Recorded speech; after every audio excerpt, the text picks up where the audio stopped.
BA पाठ द्वितीय वर्ष के सभी विद्यार्थियों को नमस्कार। प्यारे विद्यार्थियों, आज के इस व्याख्यान में हम रीति काव्य के जिस टॉपिक पर चर्चा करने जा रहे हैं उस टॉपिक का नाम है, जो पहले से अपने पिछले व्याख्यान से ही चलता आ रहा है,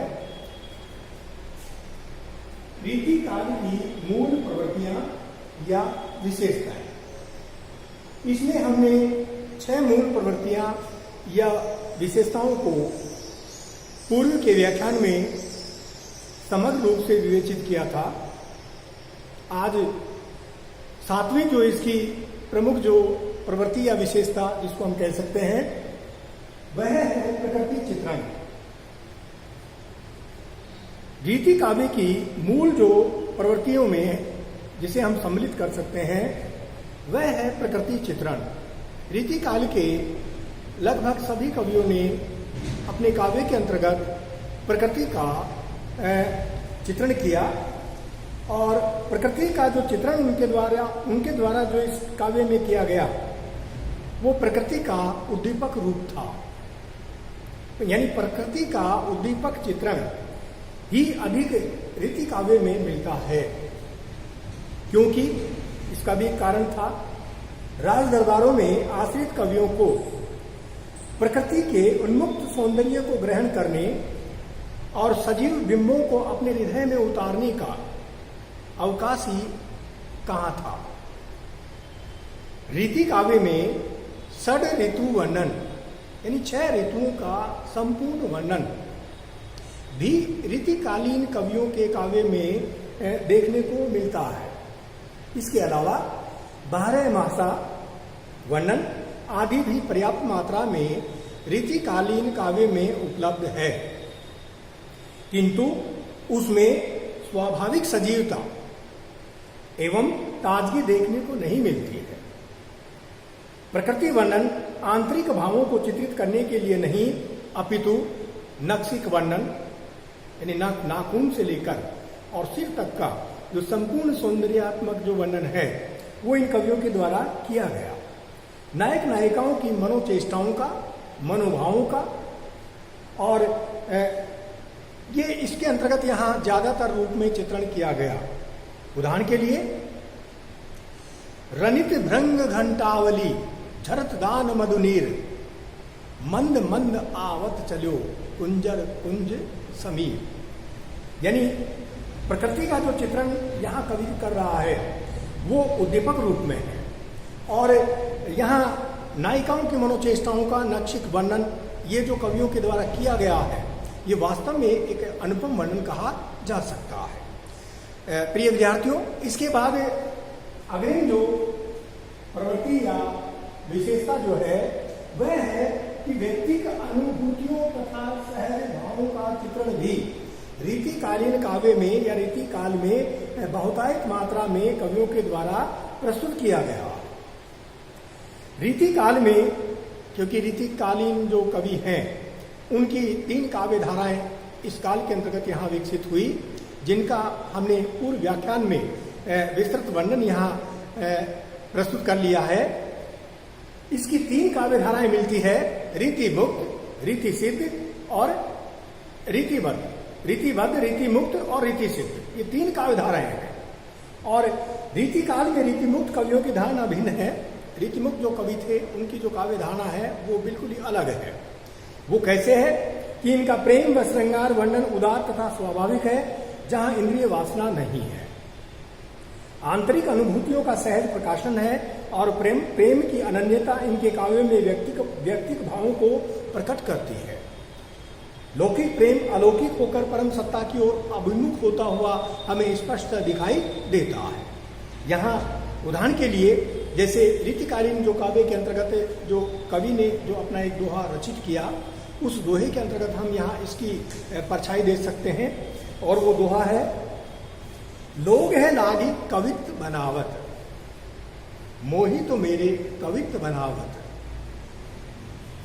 रूप श्रृंगार का जो वर्णन है वो भी मांचल नहीं है, यानी रूप श्रृंगार का जो रीतिकालीन कवियों ने एक वर्णन प्रस्तुत किया है उसमें मानसलता नहीं है, और जिसे हम कहेंगे कि उसके अंतर्गत बिल्कुल एक प्रकार की एक सीमा उनके अंतर्गत यहाँ बांधी गई है, और अपितु उदात्त रूप में वो प्रकट हुआ है। रूप श्रृंगार भी यहाँ उदात्त रूप में ही उनके द्वारा वर्णित किया गया है। जैसे रावरे रूप की रीति अनूप, नयो नयो लागत जो जो नित निहारत जो जो निहारियो, और त्यों इन आखिन बानी अनोखी अघानी कहूं नहीं आनी तिहारिये। बोधा, आलम, घनानंद, पद्माकर, ठाकुर आदि कवियों में प्रेम का यह स्वच्छंद व सहज रूप देखने को मिलता है, और नवी जो इसकी प्रवृत्ति या जो विशेषता जिसे हम रीतिकालीन काव्य की प्रवृत्ति या विशेषता के रूप में मान सकते हैं, वह है जीवन दर्शन तथा बहुज्ञता। इसके अंतर्गत यहाँ रीतिकालीन जो कवि हुए, जितने भी जो रीतिकालीन कवि हुए, उनका प्रमुख ध्येय यहाँ अपने अपने आश्रित राजा की प्रशंसा करना था, लेकिन उसके साथ साथ यहाँ मनोरंजन और अर्थोपार्जन करना भी उनका एक मकसद था। सम्मान व यश प्राप्ति की कामना से कवि अपने व्यक्तित्व को बहुमुखी बनाने का प्रयास कर अनेक शास्त्रों के ज्ञान का प्रदर्शन और अपनी रचनाओं में यहाँ करने का प्रयास करते थे। बिहारी इस कला में सिद्धहस्त कवि हैं और उन्हें जीवन दर्शन व बहुज्ञता का ज्ञान था। उन्होंने भक्ति, नीति, श्रृंगार, गणित, अन्योक्ति शास्त्र, ग्रहों, अंक गणित, ज्योतिष, साहित्य शास्त्र, प्रकृति चित्रण, व्याकरण, वेदक, दर्शन, राजनीति का बहुत सारा ज्ञान प्राप्त था। इसलिए हम कहते हैं कि बिहारी बहुज्ञता के धनी हैं, या बिहारी की जो बहुज्ञता है वो इन सभी आधारों के ऊपर हम यहाँ विवेचित कर सकते हैं। अपने ग्रंथ बिहारी सतसई के दोहों में इन्होंने इन सभी चीजों को विस्तृत रूप से लिया है। यानी बिहारी सतसई के जो भी दोहे हैं, उन हर दोहे में उन्होंने अपनी इस बहुज्ञता का प्रदर्शन भी किया है। और ज्योतिष, वेदक यानी वेद शास्त्र का भी इनको ज्ञान था कि अपना एक दोहा उन्होंने लिखा कि विरहिणी जो है वो विरह के ज्वर में बिल्कुल तप रही है, और उसके विरहातुर उस विरहिणी नायिका की जो सखी है वह उसके इस विरह ज्वर को शांत करने के लिए दौड़ती हुई किसके पास जा रही है? वैद्य जी के पास। और कहा जाता है कि गुलाब जल जो है वो हमारे विरह से जलते हुए इस शरीर को थोड़ी सी शीतलता या ठंडकता प्रदान करता है। तो वह दौड़ती हुई वैद्य जी के पास पहुंच गई और वहां से उसने गुलाब जल से भरी हुई पूरी शीशी को ही उठा लिया, और वैद्य जी को बिना कुछ कहे वापस दौड़ती हुई अपनी जो सखी नायिका है उसके पास वह चली आई, और द्वार में ही उसके पैर ठिठक गए, क्योंकि कक्ष का जो तापमान है, कक्ष का जो ताप है वो इतना अधिक था कि उस सखी के द्वारा उस कक्ष में अपना कदम भी नहीं रखा गया। उसने द्वार पर ही खड़े होकर उस शीशी का ढक्कन खोला और विरह के ताप से जलती हुई अपनी उस विरहिणी नायिका के शरीर पर उसको उड़ेल देना चाहा। तो बिहारी कवि लिखते हैं कि औंधाई शीशी गुलाब की, लेकिन छींटो छुयो न गात, लेकिन उसका एक बूंद भी उस विरहिणी नायिका के शरीर को छू नहीं पाया, और वह इस तरह से उसके शरीर को छूने से पहले ही समाप्त हो गया कि जैसे हम गर्म तवे पर यहाँ पानी की बूंद डालें और वह पानी की बूंद छनछना करके यहाँ कुछ ही समय में समाप्त हो जाए। तो विरह के ताप से जो जल रही जो विरहिणी नायिका है, इसके लिए भी उन्होंने यहाँ जो अपना बहुज्ञता या अपनी जो बहुज्ञता यहाँ प्रदर्शित की है वह वास्तव में अनुपम है। वहीं दूसरी ओर उन्होंने, क्योंकि अंक शास्त्र का, ज्योतिष शास्त्र का भी उनको ज्ञान था, कि मंगल बिंदु सुरंग मुख शशि केसरी आड़ गुरु इक नारी लही संग रसमय के लोचन जगत, यानी ऐसे कई दोहे उनके हैं। और कहलाने एकत वसत आई मयूर मृग बाग जगत तपोवन सो कियो दीरग दाग निधा। तो ये बिहारी के जो दोहे हैं वो वास्तव में एक अप्रतिम दोहे इनको हम मान सकते हैं, और इनके जैसे दोहे अन्य किसी और कवि के द्वारा लिखे नहीं जा सकते। यहां इनके सामाजिक जीवन मूल्यों व आदर्शों से इन कवियों को कोई लेना देना या सरोकार नहीं था। केवल ये अपने राजा की प्रशंसा में ही लगे रहते थे और अपना साहित्य सृजन किया करते थे ताकि राजा प्रसन्न हो जाए और प्रसन्न होकर इनको यहाँ कुछ न कुछ इनाम दे। सामंतवाद तथा अलंकार प्रदर्शन की छाया में ढेल से बनाए आए मेलत सभा के बीच लोगन कवित की वो खेल करी जान्यो है। ऐसा भी कवियों के द्वारा कहा गया कि लोगों ने यहाँ कविता को करना एक खेल समझ रखा है, अर्थात कविता करना हर किसी के बस की बात नहीं है, कविता केवल वही कर सकता है। पूर्व के व्याख्यानों में हमने इसके ऊपर बहुत विस्तार से आपको जिक्र कर दिया है कि कविता वही कर सकता है कि जिसका मन कभी आहत हुआ हो, यानी जो आहत होगा वो पहला कवि होगा। और धनानंद जो कवि हैं, जो बिहारी जो कवि हैं, यानी आहत होकर के ये अपना दोहा रचित करते हैं।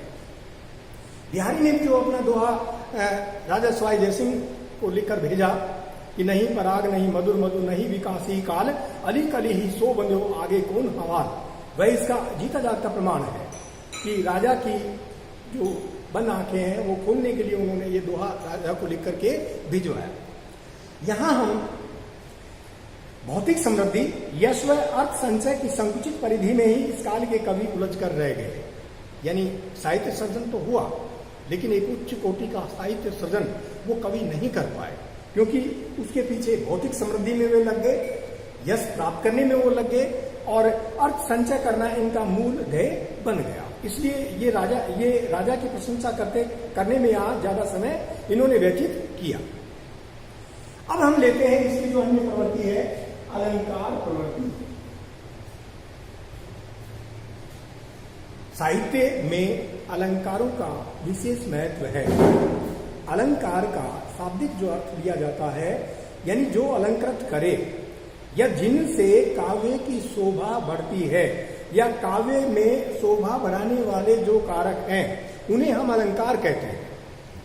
मान लीजिए एक सामान्य सी स्त्री है, उसको अच्छी तरह से स्नान करवा दिया जाए और एक अच्छी सी वेशभूषा पहना दी जाए और उसका जो श्रृंगार है वो नहीं किया जाए तो सामान्य उसका सौंदर्य होगा। और उसे महिला को अगर हम अलंकारों से यहाँ अलंकृत करें, अर्थात उसे आभूषण पहनाए, नित्य नए नए वस्त्र पहनाए, तो वह अलंकृत होगी। तो उसी तरह से एक सामान्य स्त्री की अपेक्षा जो अलंकृत की हुई जो स्त्री है उसका जो सौंदर्य है वो अलंकारों के कारण और भी ज्यादा बढ़ जाएगा। सामंती वातावरण, दरबारों की चमक दमक में ये कवि खोए हुए थे। नक्काशी की प्रतिछवि इस काल के काव्य में झलकती है और अलंकारों के प्रति दुराग्रह भी इनके द्वारा रखा गया और आचार्यत्व के प्रदर्शन के लिए कविता को कहीं कहीं तो इन्होंने अलंकारों के बोझ तले दबा दिया। यानी कि स्त्री को इतने सारे गहने पहना दिए जाएं, मान लीजिए स्त्री के शरीर का कुल वजन 40 किलो है और उसे 20 किलो के आभूषण लाद दिए जाएं तो वह उन अलंकारों के बोझ तले दब जाएगी, उसका सौंदर्य दब जाएगा। अर्थात अलंकारों की काव्य में अति भी नहीं होनी चाहिए। और काव्य का जो स्वाभाविक रूप है तथा भाव यदा कदा अलंकारों की अधिकता से तिरोहित हो जाता। जैसे एक उदाहरण में आपके सामने प्रस्तुत करने जा रहा हूं। केसरी से अंग पट, केसर के रंग जगे मोती गुहो, हो गंग है अनंग हूं की बालिका, रंभा की रमासी मेनका सी मंजू घोषा सम, सची सी उमासी सुखमासी ज्योति का सुखमासी ज्योति जाली का। अब कितना अलंकृत इन पंक्तियों में किया गया है ये आप देख सकते हैं। सांझ समय आन व्रस भानु की कुमारी राधा, ठाढ़ी दरवाजे हटी प्राणन की पालिका, और भाग नैनन निहारो नंदलाल चली रैन, गुजरी सी उदरी सी दीप मालिका। तो इसमें बहुत अधिक मात्रा में अलंकारों का जो एक प्रकार की जो अलंकारों की जो एक प्रकार की प्रचुरता है उसका प्रयोग यहाँ कवि के द्वारा कर दिया गया है। तो ये अलंकारों की अधिकता भी काव्य में नहीं होना चाहिए। अब है अगली जो विशेषता है कि मुक्तक शैली का प्रयोग इन कवियों के द्वारा अपने रीतिकालीन काव्य के अंतर्गत किया गया है। यानी मुक्तक शैली में ही इन्होंने अपना काव्य अधिक मात्रा में सृजित किया। उसके पीछे भी एक कारण रहा होगा और वो कारण क्या था कि रीतिकाल के कवि त्वरित गति से सौंदर्य का प्रभाव अंकित करना चाहते थे। सौंदर्य का जो प्रभाव है वो त्वरित गति से नहीं हो सकता, वो तो धीरे धीरे सौंदर्य का जो सौंदर्य है, वास्तविक जो सौंदर्य है, वो धीरे धीरे उस कवि के द्वारा अपने साहित्य के अंतर्गत यहाँ बताया जाएगा, तब जाकर के और वह वास्तविक सौंदर्य का वर्णन या अंकन कर सकता है। लेकिन बहुत ही शीघ्रता के साथ वो किसी नायिका के सौंदर्य का त्वरित रूप में अंकन कर देना चाहते थे, क्योंकि उनका जो काम है वो काम वो करके निपटाए और उसके उपरांत उन्हें राजा प्रशंसा स्वरूप यहाँ कुछ न कुछ दक्षिणा में यहाँ दे, जिससे आनंद व वाही मिल सके। ये उसका मुख्य कारण था और वो त्वरित या जल्दबाजी में ये सौंदर्य का वर्णन प्रस्तुत कर दिया करते थे। प्रबंध काव्य से आनंद प्राप्ति हेतु चित्त में धैर्य व एकाग्रता की आवश्यकता भी होती है, जो इन कवियों में कदापि नहीं थी। मुक्तक शैली में रीति कवियों का मानस मन पर्याप्त रूप में रम गया था। दोहा, कवित्व, सवैया, घनाक्षरी आदि छंदों में इन कवियों ने त्वरित आनंदमयी मुक्तक काव्य बखूबी रूप में यहां रचा है। अब अंतिम जो इसकी विशेषता हम लेंगे कि इस रीति काव्य की प्रवृत्तियों में भाषा व अभिव्यंजना पद्धति किस तरीके की थी। समस्त रीतिकाल की भाषा, जैसा हम जानते हैं, ब्रज रही और ब्रज भाषा का जो काव्यात्मक जो सौंदर्य है वह वास्तव में देखने लायक है। कवियों ने निरंतर इस भाषा को संवारने तथा परिष्कृत करने का प्रयास भी किया। इस भाषा में लिखने वाले कवियों में ब्रज भूमि के बाहर के निवासी भी थे। भाई जरूरी नहीं है कि ब्रज भाषा में लिखने वाला जो कवि है वो ब्रज में ही रहने वाला हो, बाहर का निवासी भी हो सकता है। भाषा कोई भी जान सकता है, कोई भी पढ़ सकता है, कोई भी उसे सीख सकता है, जिससे उनकी भाषा में स्थानीय बोलियों का भी समावेश हुआ। और दास कवि ने एक जगह लिखा है, ब्रज भाषा हेतु ब्रजभाष ही न अनुमानो, यानी वो भी ये लिख रहे हैं कि ब्रज भाषा में लिखने के लिए ब्रज में रहने का अनुमान नहीं करना चाहिए। ऐसे सो कविन की वाणी हूं सो जानिए, यानी कवियों की जो वाणी है उसी से ही हम उसको यहाँ जान सकते हैं। नादात्मकता यानी नाद सौंदर्य ब्रज भाषा में मिलता है। मृषणता तथा कोमल कांत पदावली का प्रयोग करके घनानंद कवि, देव कवि, पद्माकर कवि आदि ने ब्रज भाषा को अधिक स्निग्ध बनाया और मुगल शैली के मिनिएचर चित्रों की भांति रीतिकाल में बिंब चेतना अनेक मुद्राओं में व्यक्त होती है। प्रस्तुत के माध्यम से बिंब प्रस्तुत करने के अलावा बिंब चित्रों, छोटे छोटे विशेषणों से भी व्यापार मूलक बिंबों का सृजन किया गया है। उदाहरण, रस भीने बड़े द्रग, टटकी लगन, सुनरी लाल खरी। इन कवियों की रचनाओं में ब्रज भाषा अपनी प्रौढ़ता व भाव सम्मानता में इठलाती हुई चलती है और वह लय, गति, संगीत, नर्तन, मधुरता तथा सरसता से रसासिक्त है। जैसे इसका एक उदाहरण हम दे सकते हैं कि केसरी केसरी क्यों सके, चंपक कितक अनूप, गात रूप लखी जात दुरी, जात रूप को रूप। तो ये वास्तव में ब्रज भाषा का जो एक नादात्मक जो सौंदर्य है उसे हम यहाँ रीति काव्य की इन प्रवृत्तियों के अंतर्गत यहाँ देख सकते हैं। ज्यादातर रीतिकाल के कवियों ने इनका प्रयोग अपने काव्य के अंतर्गत किया। प्रिय विद्यार्थियों, यहाँ रीतिकाल की जो समस्त प्रवृत्तियां और जो विशेषताएं थी वो आज के इस व्याख्यान में समाप्त होती है और अगले व्याख्यान में आपको और अधिक विस्तृत रूप में रीतिकाल और रीतिकाल के जो कवि हुए हैं उनके काव्य के बारे में आपको जानकारी दी जाएगी। धन्यवाद।